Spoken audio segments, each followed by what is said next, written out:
Iniciamos mais um bate-papo com você, trabalhador da saúde, nosso podcast Café com Saúde. Quero cumprimentar aqui meu amigo Hugo, diretor financeiro do Sim Saúde, doutora Eliane, advogada previdencialista dos nossos associados.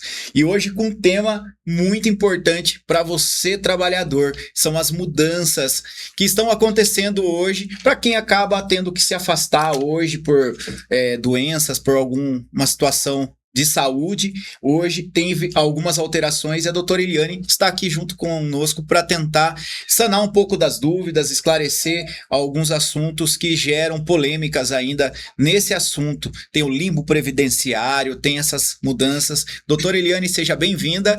Passo a palavra para a doutora. Hugo, quer fazer algum comentário antes? Não, pode começar, doutora. Vamos lá. Boa tarde a todos. todos. Vamos ver o que todo mundo está curioso para descobrir. Então, primeiro vamos entender o que é o benefício por incapacidade temporária. O antigo auxílio-doença, tá? Antes a avaliação era sobre o CID. Eu tinha uma doença, passava pela perícia médica e pronto. O perito dava ou indeferia o meu pedido. Hoje nós estamos falando sobre incapacidade. Então, eu posso ter uma doença, eu posso ter um CID que está lá no rol, só que eu não estou incapaz para a minha função laboral. Então, eu sempre falo para o pessoal que vem principalmente aqui no sindicato, qual a sua função, o que você faz, como é o seu trabalho, para eu entender essa doença dele, se realmente está gerando incapacidade. Tá? Tem muitos vídeos por aí falando que basta ter a doença. Não basta ter a doença, tá? E o que eu preciso para eu ter esse direito? Qualidade de segurado, carência mínima de 12 contribuições. No caso da CLT, não. Quem é registrado, basta um dia de registro e já é considerado um segurado do INSS e a incapacidade temporária comprovada. Então não basta também ter só 15 dias de atestado, ou acima de 15 dias. Não. Para quem não é CLT, porque a gente pode ter aqui pessoal da saúde que trabalha como MEI? Como MEI, ele tem que ter no mínimo 12 contribuições, tá? Se ele não tiver essas 12 contribuições, ele ainda não é considerado um segurado do INSS, salvo algumas exceções, algumas doenças mais graves, que daí ele não exige essa carência mínima, tá? A incapacidade tem que estar comprovada. Não tem o que se discutir. Como que é comprovado essas incapacidades? Através de quê? Exames, laudo médico e a avaliação que hoje, depois eu vou explicar que o TestMed mudou um pouquinho, mas antes o perito fazia os testes, entendia a sua doença, a gente acha assim, entrei lá, fiz a perícia de 3 minutos, o perito não olhou na minha cara. Ele tá te analisando da hora que você entra, o jeito que você senta, o jeito que você deita na maca, o jeito que você levanta e o jeito que você sai. Inclusive, tem até alguns vídeos ensinando isso hoje já sobre o INSS. Exatamente. É verdade, tá? Brincadeirinha da caneta. O perito joga mesmo. Então, se você tem problema na coluna, você não abaixa para pegar. Nem gira na cadeira para colocar a bolsa atrás da cadeira. Exatamente. Nem salto alto e bolsa grande, pesada. Tá, gente, estamos ensinando a fraude aqui. Deus o livre. Então, assim, tem que tomar cuidado, tá, gente? Então, incapacidade laboral. O que é? Eu tenho uma doença e essa doença, ela não me incapacita, porque às vezes a pessoa escuta a palavra incapacidade, ela acha que ela é incapaz. Ela leva para o lado também psicossocial. E não, aqui a gente está falando de incapacidade laboral. Eu carrego paciente, eu dou banho em paciente e eu tô com um problema na lombar, eu não consigo fazer essa função. Então, eu tô incapaz para essa minha função. E é isso que a gente tem que deixar claro para o perito e o seu médico hoje tem que deixar claro no atestado. O que você faz e como você faz. O perito não tem como saber. Porque no caso de uma empresa, não te acompanha, né? Numa empresa, ela pode estar mudando você de setor, adequando você ao serviço, em vez de afastar você como um incapaz, que é o que a pessoa escuta ali. Exatamente.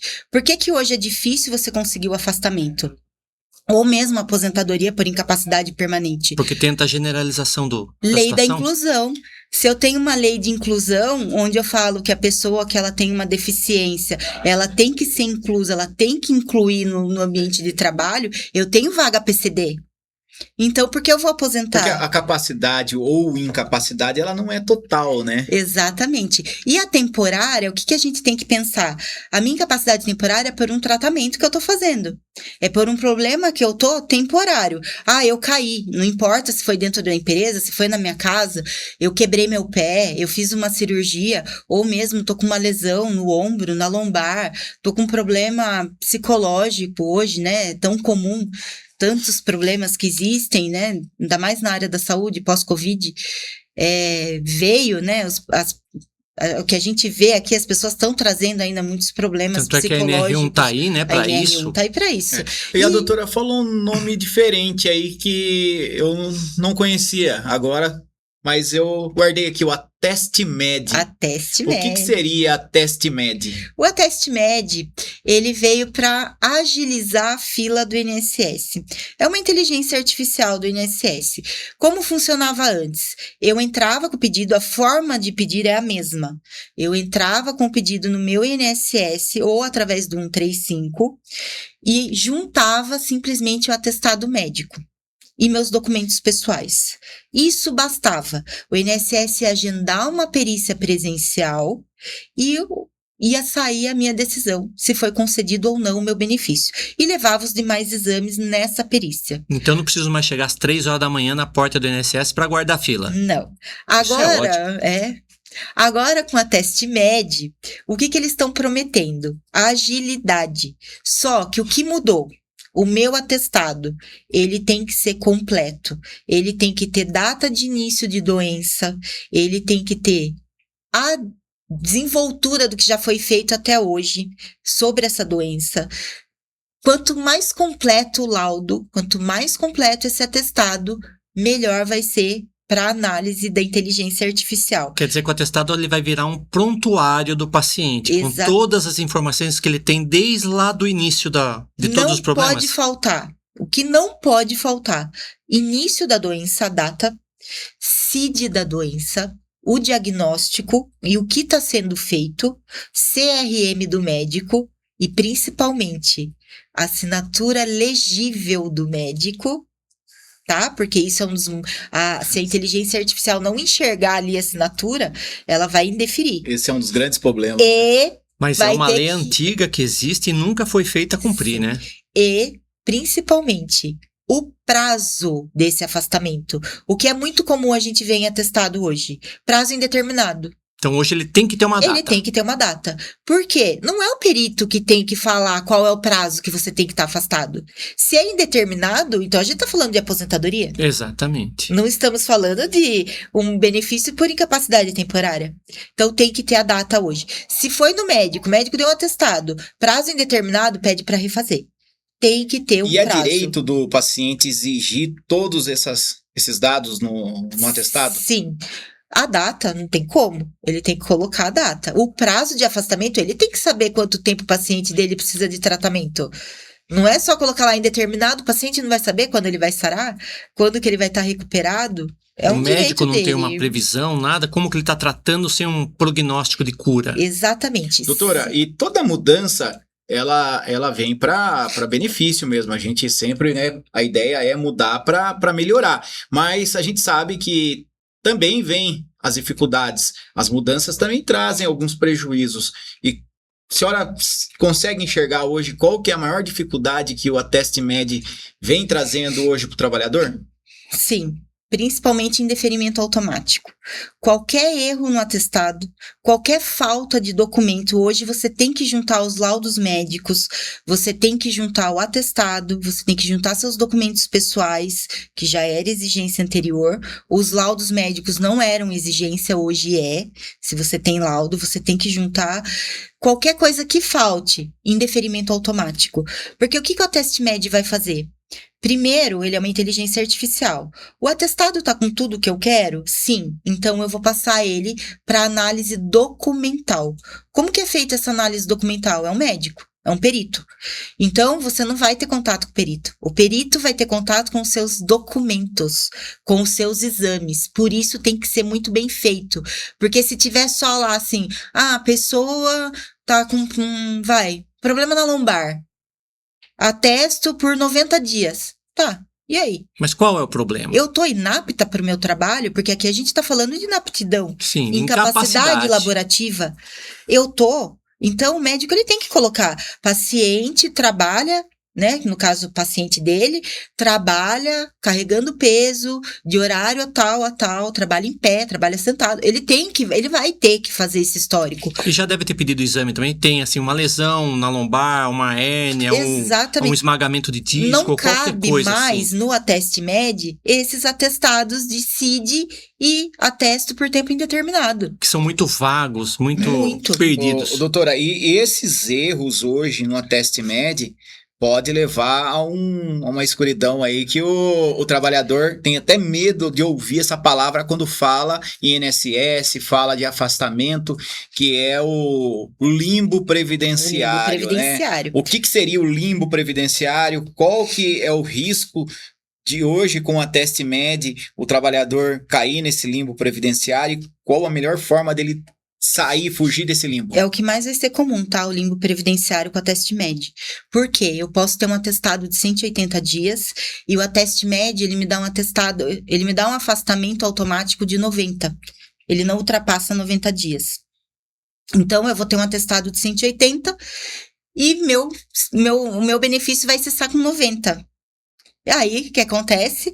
Eu vou pedir novamente uma prorrogação, ou às vezes ele não abre para prorrogação, eu tenho que solicitar um novo pedido, e até que seja analisado novamente aí no seu prazo, mais ou menos de 45 dias, eu estou no limbo previdenciário. Porque eu não estou recebendo da empresa e não estou recebendo do INSS. Então, a gente vai ter aí um aumento do limbo previdenciário, que é uma das negativas do Ateste-Med. E o que o segurado pode estar fazendo nessa situação? No caso do limbo previdenciário, porque ele tem um prazo maior do atestado do que foi deferido para ele, infelizmente ele vai ter que aguardar se não ultrapassar esses 45 dias, que é o que é viável do INSS estar deferindo o pedido, tá? Ultrapassou 45 dias, procura advogado, porque a gente aí tem um mandado de segurança, tem algumas ações que a gente pode estar fazendo para tentar agilizar esse pedido, tá? Que é o prazo excessivo do INSS. O INSS é responsável pelo pagamento. Agora a gente tem um outro tipo de limbo, que é o limbo onde a empresa é responsável. Quando a empresa passa a ser... É o que a turma sempre pergunta, quem é o responsável por pagamento? E eu respondo, depende. Depende, porque se é o INSS ou é a empresa. Tá, eu tô lá com meu atestado de 30 dias, o INSS não avaliou, eu tô com a minha cartinha de retorno, que é muito importante hoje, carta de retorno. O médico tem que te liberar para trabalhar. Meu atestado foi de 30 dias, o INSS já tem 40 dias analisando, eu já tive que voltar a trabalhar. Pego minha cartinha de retorno e levo para a empresa. A empresa não me deixa voltar a trabalhar.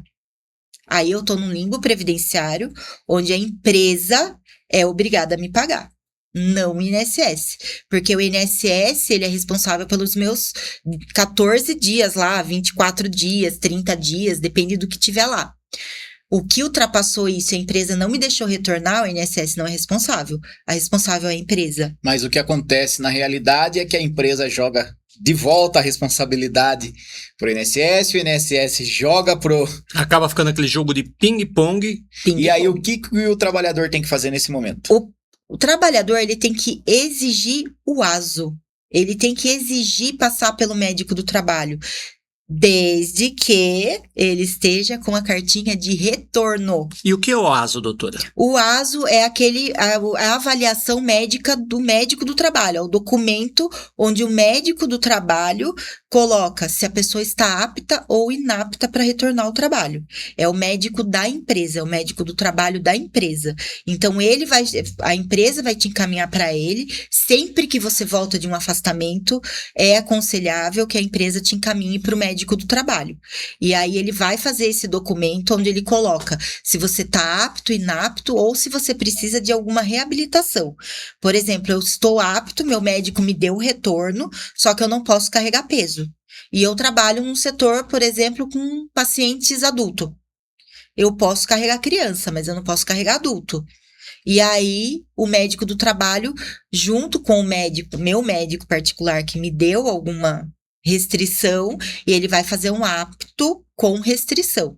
E eu volto para a empresa de forma adaptada. Então, e a empresa tem que me adaptar. Não pode acontecer, então, algumas coisas que costumam acontecer, que a gente tem algumas reclamações, de o médico dar o retorno para o funcionário da empresa, chega na empresa, o responsável do RH não aceita esse retorno porque ele vê lá que consta ainda em análise do INSS e não autoriza essa pessoa a passar pelo médico do trabalho por estar nesse espaço ainda de não fechamento do processo do INSS. Então, isso realmente não pode acontecer. A empresa tem que fazer o funcionário passar a partir do que o médico dele faça esse atestado de retorno. Ou ela faz voltar, passar pelo médico do trabalho, ou ela dá uma carta falando que ela não aceita. Lógico que ela não vai gerar prova contra ela, né? Seria dar uma carta falando que não concorda com o retorno dela. Mas o RH não vai fazer isso. Tem que dar um parecer por escrito, não pode ser só volte pro INSS. Se a empresa, o que eu sempre falo, passa aqui no sindicato e pega a cartinha de reapresentação para levar junto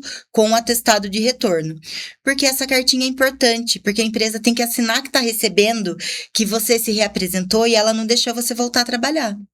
Pô, doutor, acontece também daquela situação que o trabalhador voltou para a empresa, está trabalhando, teve esse período que ele estava aguardando ainda a posição do INSS, ele está trabalhando e o benefício dele é concedido. Ele recebe normalmente. Recebe? Porque o INSS, ele vai dar do último dia trabalhado até o dia de retorno ao trabalho, tá? O que é indevido? O INSS me deu 6 meses. Hoje é muito difícil acontecer, tá? Pelos sistemas serem todos ali... conjugados. Todos conjugados. Então, é mais difícil acontecer. Mas acontecia muito antes. A pessoa pegava 6 meses e... Tipo, 3 meses ela estava bem, ela voltava a trabalhar e continuava recebendo do INSS. Hoje é mais difícil, o INSS já vê que teve pagamento lá, ele já bloqueia. Até porque o E-Social tá ali mostrando tudo o tempo todo. O certo é, se a pessoa teve 180 dias, por exemplo, e com 90 ela tá bem, ela comunica ao INSS que ela está retornando ao trabalho. Esse é o certo. É o correto, né? É o correto. Doutora, também tem aquela questão que gera muita dúvida, que é uma grande polêmica. A gente recebe questionamento diariamente sobre o acúmulo de dias no atestado, às vezes com o mesmo CID ou um CID de uma doença correlacionada. Então gera muita dúvida. Vai ultrapassar meus 14 dias, mas é um CID diferente. Mas a doença, ela parte do mesmo princípio. Isso é uma dúvida constante e alguns trabalhadores acabam entrando no INSS sem ao mesmo saber que ia acontecer. Exatamente. Recebe de surpresa a cartinha na hora que chega no plantão. E aí que eu falo de novo, depende. Depende. Eu tenho a cartinha de retorno. Olha a importância da carta de retorno. Eu tenho a carta de retorno. Meu médico que eu faço o tratamento falou que eu estou apta a retornar. A empresa não pode me obrigar a me afastar. Não tenho carta de retorno. Eu vou ter que me afastar. Eu vou ter que cair pelo INSS para receber esse 1, 2, 3 dias que seja. Porque às vezes é o que ultrapassa. 2, 3 dias. Só que aí entra, eu tenho que retornar ao trabalho. Eu tenho que ter essa cartinha porque eu vou discutir com o INSS 3 dias. 2 dias, 1 dia às vezes. Mas eu preciso da carta de retorno. Tá? Essa carta de retorno hoje é o documento principal para o empregado. Tá. Então, aquela questão de ultrapassar os 15 dias apenas não significa que você já automaticamente vá para o INSS. Não significa. O que a empresa pode exigir é que você dê entrada no INSS para você receber esse 1 dia. Mas eu não vou estar afastado, eu não vou deixar de trabalhar. Eu volto a trabalhar e vou discutir esse 1 dia com o INSS. O INSS pode deferir ou indeferir esse 1 dia. Porque normalmente a empresa está falando assim, deu 16 dias, se afasta. Não, porque 15 dias a empresa já me pagou. Eu vou entrar para o INSS e me pagar 1. E eu não tenho que ficar afastada até que o INSS decida. Desde que eu tenha a minha cartinha de retorno. Desde que toda a documentação esteja em ordem. Não tenho carta de retorno. O INSS está analisando, a empresa não me quer de volta. Pega atestado. Doutora, em qual situação o trabalhador deve vir aqui no sindicato procurar um advogado? Em todas. Qual? Antes de entrar com o Antes dele dar a entrada no INSS. Porque antes de evitar o problema, agora com a TestMed, a documentação tem que estar ok. Evita o indeferimento de cara. Porque se tiver faltando qualquer coisa no atestado, ele não vai nem para análise documental. Ele já vai gerar um indeferimento automático por falta de documento. E pelo que a Por doutora falta de falou uma antes, data. qualquer coisa vai começar a contar do zero novamente todo o tempo do processo, Todo isso, o tempo né? do processo. Então, se ele já começar no primeiro processo da maneira mais correta possível, diminui o risco dele ter que entrar com um novo processo zerado com mais 90 dias Eu de vou prazo. dar um exemplo do que aconteceu hoje, tá? Eu tô com uma cliente daqui, ela tá com atestado de 180 dias. O INSS deferiu 90, porque já foi por análise documental. Já existia análise documental, tá? Que agora passou a ser obrigatório. Aí ela pedir a prorrogação. A prorrogação já caiu no teste MED. O perito não fez a análise dela. Ele fez análise documental. O que aconteceu? Ele indeferiu a prorrogação. Porque o caso dela, se eu olhar pelo CID, se eu olhar o atestado, não é um caso de incapacidade para mim, para você, ou para dependendo da atividade que a pessoa tem. Para o caso dela, é incapacitante. Especificamente para ela, teria que ser uma perícia presencial, porque é incapacitante. O que eu vou fazer nesse caso aqui? Ela veio com um novo atestado, onde o outro médico falou que ela pode voltar de forma adaptada. O que eu vou fazer nesse caso? Ela tem um atestado de 180 dias. Eu vou juntar que ela pode retornar de forma readaptada? Não posso. Por quê? Vai indeferir todo o processo lá atrás, dos dias que eu tô pedindo que foi indeferido. O médico vai ter que fazer um novo atestado. Se ela junta esse documento, o que acontece com ela? Ia perder todo o período. Doutora, então agora com essa nova sistemática com a Teste Med, a gente fazendo um resumo do contexto todo, a doutora entende isso como uma melhoria para a classe trabalhadora ou ele vem dificultar um pouquinho mais a vida do trabalhador? Ele assim, é melhor em termos de redução de tempo. A promessa é 15 dias úteis, tá? Só que ele vai dificultar. Porque se a documentação não estiver correta, vai gerar indeferimento automático. Automaticamente vai aumentar limbo previdenciário. Então, é muito importante que o trabalhador, na hora que ele passar no médico, ele já exija que tenha no seu atestado todas as informações que a doutora acabou de passar para nós aqui, CID, tempo de afastamento, data, tenha todas as informações completas ali, ele já deixe digitalizado aqueles documentos, anexe exames, laudos, toda a documentação que tiver, já preparar uma pastinha lá digital, Exatamente. Porque ela vai ter que subir no sistema do Ateste Med. Vai.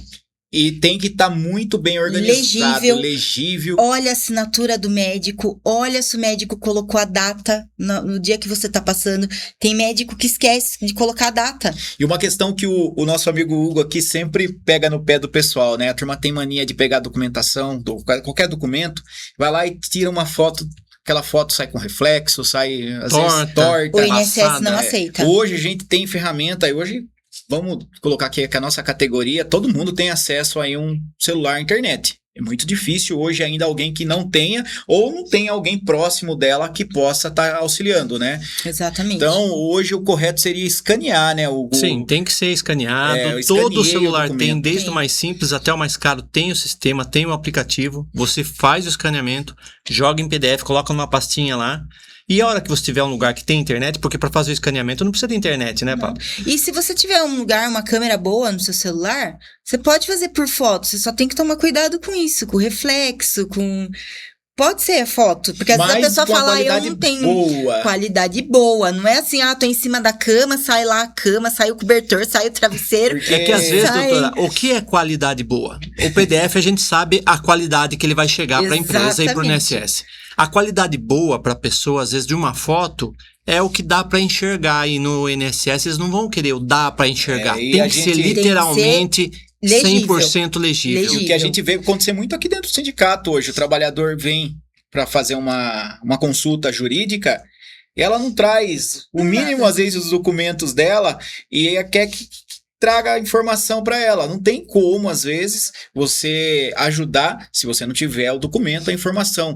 Então, o trabalhador precisa se atentar com isso, porque agora, com essa ferramenta digital, se você não tiver com todos os seus documentos em dia, em mãos ali, você não vai conseguir nem que a doutora te ajude. Não vai. E assim, a orientação que é muito importante, Pablo. Seguir a orientação médica, tem que ir pegando os atestados, tem que, se vai ficar mais tempo afastado, tem que ir. Ah, mas está em análise ainda no INSS. Não importa. Passou pelo médico, vai ficar mais tempo afastado? Pega um novo atestado. Tem que manter o sistema atualizado. Outra coisa, formalizar os documentos. O que é formalizar? Tudo que você for levar, tem que se comunicar com o RH. Tenta documentar tudo que você está entregando para o RH. Para não correr o risco de você ser mandado embora por justa causa.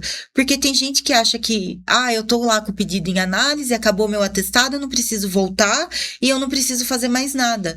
É abandono de emprego. Sim. Doutora, eu tô com um atestado de 90 dias, já passei aqui com a senhora, documentação tudo certinha, já foi para análise.